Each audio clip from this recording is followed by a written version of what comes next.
ഈ സസ്യം കയ്യോന്നി, കഞ്ഞുണ്ണി എന്നറിയപ്പെടുന്ന, ഭൃംഗരാജ എന്നും അറിയപ്പെടുന്ന ഒരു ഔഷധ സസ്യമാണ്.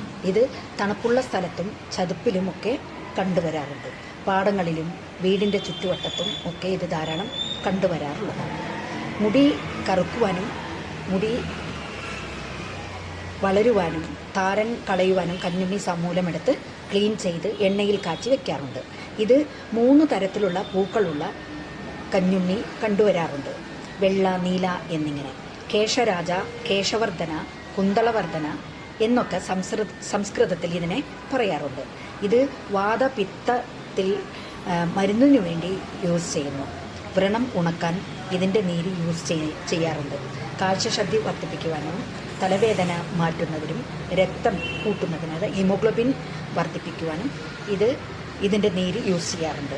വാത, പിത്ത, കഫ രോഗം മാറ്റാൻ ഇതിൻ്റെ സമൂലം എടുത്ത് അരച്ച് പിഴിഞ്ഞ് അതിൻ്റെ ചാറ് കുടിക്കുന്നത് ഉത്തമമാണ്. നീലഭൃങ്ങാതി എണ്ണയിലെ മെയിൻ ചേരുവയാണ് കയ്യോന്നി എന്ന ഈ ഔഷധ സസ്യം. ഇത് മുളച്ച് മുകളിലേക്ക് 1-2 ശാഖകളായി വളരുന്നു. അതിൽ പൂവുണ്ടായി അതിൽ ധാരാളം വിത്തുകൾ ഉണ്ടാവുന്നു. അത് വീണ് ആ പരിസരം മുഴുവനും അത് മുളച്ചു വരുന്നു. കഞ്ഞുണ്ണി, പൂത്തുമ്പ, കീഴാർനെല്ലി ഇവയുടെ ഇലകൾ ഒരേ അളവിൽ അരച്ച് നെല്ലിക്ക വലുപ്പത്തിൽ ശുദ്ധ പശുവിൻ മോരിൽ 4 ദിവസം കഴിച്ചാൽ മഞ്ഞപ്പിത്തം ശമിക്കുന്നു.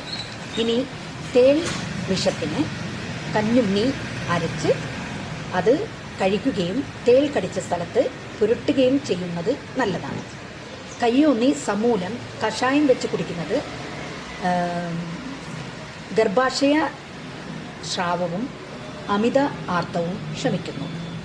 3 മില്ലി കയ്യോന്നി ഇടിച്ച് പിഴിഞ്ഞ് എടുത്ത നീര്, 3 അല്ല കേട്ടോ, 30 മില്ലി കയ്യോന്നി ഇടിച്ച് പിഴിഞ്ഞെടുത്ത നീരിൽ കുരുമുളകും കൽക്കണ്ടവും ചേർത്ത് ദിവസവും 2 നേരം എന്ന കണക്കിൽ 15 ദിവസം തുടർന്ന് കഴിക്കുകയാണെങ്കിൽ ശരീരത്തിലെ എല്ലാ തരത്തിലുള്ള നീർക്കെട്ടും ശമിക്കും. കയ്യോന്നി താളിയായി യൂസ് ചെയ്യുകയാണെങ്കിൽ നല്ല കറുത്ത ഉൾക്കരുത്തുള്ള മുടി വളരുന്നതായി കണ്ടുവരാറുണ്ട്.